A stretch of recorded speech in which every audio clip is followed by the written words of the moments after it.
Hi, and welcome back to Stock Talk. This is Joe Rabil with Rabil Stock Research. So last week I talked about wealth building strategies, and this week I got a question regarding a specific, what I would consider to be an income producing strategy, which is essentially a short-term trade, and it was a counter-trend trade on Tesla. So I wanted to give the specifics based on my method, how you'd go about taking the trade, and also the use of options. So let's go ahead and get into this agenda. What I want to talk about is multiple time frame trading, which is the basis of what my strategy is. I look at MACD, I look at ADX, I look at the price action, I look at the candlesticks, basically looking at moving averages and price structure and trying to put it all together in multiple time frames. And I'm going to start with a monthly chart and then work my way down to a 2-minute chart. I'm going to show you how I would go about doing that. It's pretty rare to go 6 charts on a specific trade, but in this case, it actually played out that way. So we always start with the top chart, the biggest chart, to get a bird's eye view of what's going on, and then we work our way down to get the timing. When I'm done with that, I'm going to go through the stock requests that came through, and let's go ahead and get into this lesson now. Okay, so for this lesson, I've got 6 charts. Now, I still like to go in this direction, which is like this, in that format. So I start with a monthly here, weekly, daily, and then in the upper right a 60-minute, and then a 10-minute in the middle up at the top, and then up in the left is a 2-minute chart. Now, you might think it's overkill, and in a lot of ways it can be, but I find if I can go down to a smaller time frame and it can add value, I will do it. I will keep going down a time frame. But in this instance, what we're going to do, we're going to start here with the monthly chart. And the reason why I want to look at this is because I always like to see what's going on the bigger picture. Is there anything that gives me some insight that we should be looking for, some type of a reversal back, pullback, something like that? So in this instance, we had a red bar here, reversal, right at the round number 300. Okay, notice how it failed at 300 here. These big round numbers, look at the top, right at 400. You see how we want to keep an eye out for these big round numbers, incredibly important. Now, if you notice, it failed there, and then it worked its way down. It tried to pause at the 200 mark, and then broke down through and then checked back to it. You see on a monthly chart, it basically paused here and then broke through and then came back and checked back to it and then failed. So these round numbers are important to watch. Now, look at the size of this bar. This is the biggest bar in the decline after 4 months down. So again, I have a course that goes into this in detail. This was not included in my book. I go through the candlesticks, and there's about 3 or 4 things I'm looking for on each bar to determine what's going on. In this case, we got pretty far away from this 4MA, and whenever I see that, I'm thinking we should have some kind of a retracement back. So what I'd be looking for here is this big red bar when it shows up. I always like to look for a little bit of follow through, but bigger than that was this move to 100. You see how we came to a big round number at 100? Also, MACD, which was way overbought back here, worked its way back down to the 0 line. You see how the difference, how that had worked off that big overbought condition. So we have that in our back pocket, meaning I'm looking at this bird's eye view thinking somewhere in this 100 area, we should be thinking some type of a retracement is coming. Now, if we go to the weekly chart, look at how far away this was getting from the weekly 18. Right? We did the same thing with the monthly. You see how far away we got from the 18-month line? Now look at how far away we're getting from the 18-week. Now I've got back-to-back time frames that are essentially extended. We've got these 2 big bars down here, but look at what the weekly is showing. The weekly has got a decline, but not much follow through with a little tail forming. And then we did it again. Another tail forms here as this tries to turn the corner. Now on this time frame, the MACD is actually really extended. You see how far away this is getting from the 0 line? So that sort of confirms what I'm seeing in the price action. So I've got these 2 time frames now supporting my thesis that the 100 area could provide some kind of a rally here. So we go to the daily chart. Now, the first hint on a daily chart that something's going on, and what I'm going to do is show you something new that StockCharts did with this ACP, I can expand the ADX and just show this only with the price. I love this. Great addition they added here. So I can really zero in and see what's happening. You see this low? See how red DI, which shows the strength of the sellers, hit a new high? And then we rallied up and we made another new low here. And red DI did not confirm that, right? And then we actually pushed sideways a little bit. We pushed to a new low. And this is showing even more weakness. So it's telling me that even though the stock is weak, right, the sellers are sort of losing interest in selling it here. The sellers are not as strong. And as we make a new low here, notice how the buyers are actually showing some signs of improvement. So these are small things to keep an eye on, but I do think somewhat important. Now, if we go to the next time frame, so I know I've got this again, I've got the move underneath the lows showing some DI divergence. I know I'm extended on these two time frames, kind of extended on this time frame. I have enough room to make some money between here and the 18-day. So now I go to the hourly chart and look at what happens. We have two layers of divergence. So we get this divergence here, but then it rallies up and it kind of messes around here, but then it has this big gap down. You see this gap? This is an undercut pattern because it immediately reverses and gets back above. Now we move up and then we pause a little bit. You see how this got a little away from this 4MA? You see how that strong move caused this to get away from the 4MA, and then we pause and pull back towards it. Now, at this point, I'm going to start going down to the smaller time frame because I know what I've got here. I've got an undercut and rally set up. Notice let's look at the MACD in a little bit more detail. Notice how the MACD did not go to a new low and essentially formed a pinch play on this undercut pattern, right? So we're showing signs of momentum improvement as well. Now, I've got that. I know I've got extended, DI divergence, MACD divergence. And now on this time frame, I want to start hunting for a pattern, a setup, okay? So now I'm on the 10-minute chart, and this is that undercut that I was describing on the hourly. Undercut with divergence, and then you make a really strong move here. You see this move off the low, powerful move to the upside. And we get back above the 18, and look at this orderly pullback with a pinch play.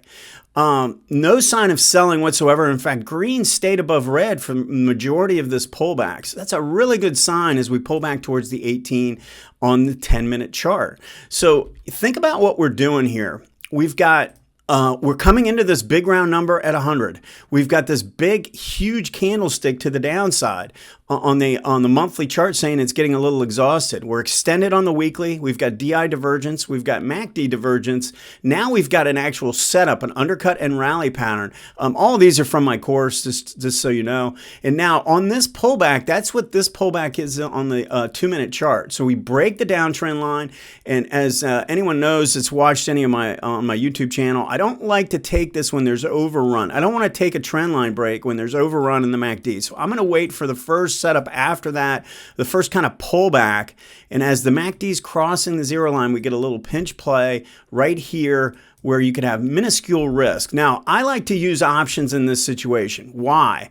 Because I know I'm playing for a move up towards the 18-day line, but I don't want to, if I'm entering off of a 10-minute setup, this is a 10-minute setup. This isn't a daily setup. This isn't an hourly setup. It's actually a pullback to an 18 on the 10-minute. And if I'm doing that, I don't really want to hold overnight with the stock. But I will be willing to do the options, and then I can actually limit risk. I mean, most people use options to actually try and make more money, but what I use options for is to limit the downside. I know I can take what I was going to put into the stock in terms of risk and risk that in the option, and I can play this and hold it overnight. Why is that? Because if it gaps down against me, my losses are limited to how much I put in the option. If you try and do a stock and it opens up way down here, you're not going to get the the gap down, you're not going to get the stop where you put it, right? If I would have put a stop at 110 and it gaps at 105, I'm going to get 105. So this is the way I would go about doing this type of trade, starting with the monthly, working my way down to the 2-minute. Hopefully this helps give you an idea of how to kind of put it all together. Let's go ahead and get into the analysis now. Just briefly, my services can be found at rabilstockresearch.com. The individual package has 2 to 3 reports each week, plus a special video for that package. And also, if you take that, you get the course automatically. All right. Let's go ahead and get into the stocks now. So my original plan for this week was to go through all the sectors individually, but I got a lot of requests that came through later in the week. So I'm going to honor those, and instead I'm going to talk about the S&P and just touch on a few things. So the main thing I really want to get across here is the S&P rallied up here, had a really good rally into August, and then came down and made a new low. And a lot of stocks made new lows here as well.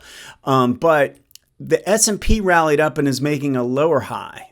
Okay, now what I want you to do, what I would be focused on are the stocks that might have made a new low here, but on the way back up, they've made a higher high. Okay, there's a lot of stocks that have done this, and what they do is they set themselves up to provide support underneath. Even if the S&P has some weakness here, you're looking at stocks that have a much better chance of turning the corner. When we're in a bear market, we're looking for stocks making higher bottoms rather than lower bottoms. And a lot of stocks have done that as well. They didn't make a lower low here. But what I would say is that if we have made a new low but showed a lot of strength to the upside, we want to be watching for pullbacks. And why is that? Well, I'm interested in stocks that are showing strong moves off the bottom, impulsive moves, impulse, right, off the low, and then like an ABC decline. So if I just look at a few sectors here, look at what this went to a new low, the basic materials, right? Lower low here, but we drove up and made a higher high, and now we're making this pullback. And I would classify this as, it's not exactly an ABC. It's sort of like an ABC decline that way, but pretty orderly with not a lot of selling strength. I can look at the XLI, even more powerful, strong move to the upside. We can see pretty good ADX condition in place, but look at how we went from a new low to a new high and then mild pullback over the last 3 or 4 weeks and is already going back to test the highs. Now, I mean, I'm trying to get you focused in on the areas that I think are the most interesting. I do want to point one other thing out though. If we look at the XLY, the consumer discretionary, over 30% of that index is Amazon and Tesla. All right. It looks terrible, but if you take out those two stocks, there's actually a lot of attractive patterns inside of consumer discretionary. And look at what's going on here. We have come full cycle now. We're coming into some pretty good support, and momentum is not really confirming anymore. This ADX is slowing down as well. We've undercut this low, and now we're trying to come back above. So I'm not trying to say this looks dynamic from a top-down standpoint, but look at how we've gotten oversold on a relative basis inside this channel. It does look like this area could get ready for a bounce, like we started to see in something like Tesla. Now, that was more of a trading-oriented pattern, but same with Amazon. They look like they might want to lift a little bit. But more important, go look at stocks like TJ Maxx and stuff like that. I mean, there are a lot of patterns in there that do look interesting. All right, I want to go ahead and get into the individual stocks. I want to make sure I can cover all the names that came through. So Toyota, my biggest concern with this is that the big pullback broke this big support area. You see all this support here? So we were breaking out of this big, and we made a big move. Look at the big round number, 200. I'm telling you, you start watching this, you'll see. The problem I've got is that, this 150 level didn't hold, and now we're kind of trading underneath that. Now, in the short term, I kind of like this pattern. This is a counter-parallel pattern that has a pretty good chance of rallying up, maybe back up to 150 from a trading standpoint. But beyond that, I would probably want to see a little bit more strength take place here before I'd be interested. Baba. So this one I really liked off the low because we had, look at this divergence pattern taking place, but most important to me is ADX couldn't get above 25 on this new low. So we make a new low in price and ADX can't get above 25. This is after showing a lot of strength in the ADX on the trend down. That's a sign of exhaustion and a sign that we should be looking for a reversal. Now we're getting that in the short term. Now we've rallied back up to the 18-month, which is basically for that trade, that is the target for this move. So I would expect some kind of consolidation here, but I'm kind of thinking 100 is support, and this based on this overall pattern and the dynamics of the momentum on the daily chart, I'm thinking there's probably going to be more upside after a pullback. ENPH, a little harsh on the pullback. I mean, we're sitting on the 18-month line, but I don't like the way it's getting there. We had divergence off the top. You see how this made a higher high and the MACD made a lower high? We're not really showing enough strength here. I think the highest probability is that we form a range. There's pretty good support underneath, and now we've got pretty good resistance overhead around 300. So probably trades in a range for now. I wouldn't be in a huge hurry on this one. So this is one that is more attractive to me in the solar space. Look at how this is turning up. Look at the strength of the move. Really dynamic. We have a low ADX condition on the monthly and a low ADX condition on the weekly. So when I see that, I'm going to look for improving and dynamic price action on the daily chart to tell me that the momentum is starting to kick in. And we're starting to see that now. It's short-term overbought, and we do have some resistance at 45. So look for some kind of a pullback here. It shouldn't just run through all this resistance, but this is telling you we've got some impulse developing that I think is pretty interesting. Caterpillar is very strong. It's a part of the industrial space that I'm talking about. Look at how this was at a new low, and it's now at an all-time high. You see the difference between that and the S&P? I mean, that's what we're looking for. Even if the market pulls back, we've got a lot of cushion underneath. So I think this has made its bear market low. The question is it timely right now? I would probably be looking for some kind of a pullback or something like that. This is a little ahead of itself. I actually liked it a little bit closer to the moving average environment on the daily here. Now, I don't know, it's run up for about 3 or 4 weeks. Let's look for some kind of a pullback. Crocs has made a very strong move, but if you look at the monthly chart, you see how this has more of a V look to it. You see how it basically went straight down and then turned around and went straight back up. Now, that doesn't mean it's going to fall apart. Okay, but do I really want to buy after 3 straight months to the upside and then having a really big week here to the upside? Now, these are all good signs. The strength is a good sign, right? It's just a question of whether it's timely. Do I really want to buy stretched away to the upside? I don't want to do that. I want to look for the first sign of weakness or pullback. Hopefully get it a little bit closer to the breakout level. I do think there's a lot of support around 100 now. Okay, Fiserv. So the way I would explain this is that this has actually gone through this long correction phase. And how do I know this is a correction phase? Because look at the MACD. MACD was way overdone, way above the monthly zero line. And we've spent all this time correcting back towards zero. Now, we overran a little bit, but not too bad. And the sellers are not that strong. So if I were to just pull this up in something nice that StockCharts has is a quarterly chart. So I can see the quarterly chart has pulled back to rising moving averages. And this is like an opposing trend pattern to the quarterly chart. Also notice that this has worked off some of its overbought condition. And if I were looking at this in more detail, I would consider it to be a reverse divergence pattern with a lot of strength in the momentum. Let me switch this back to a weekly.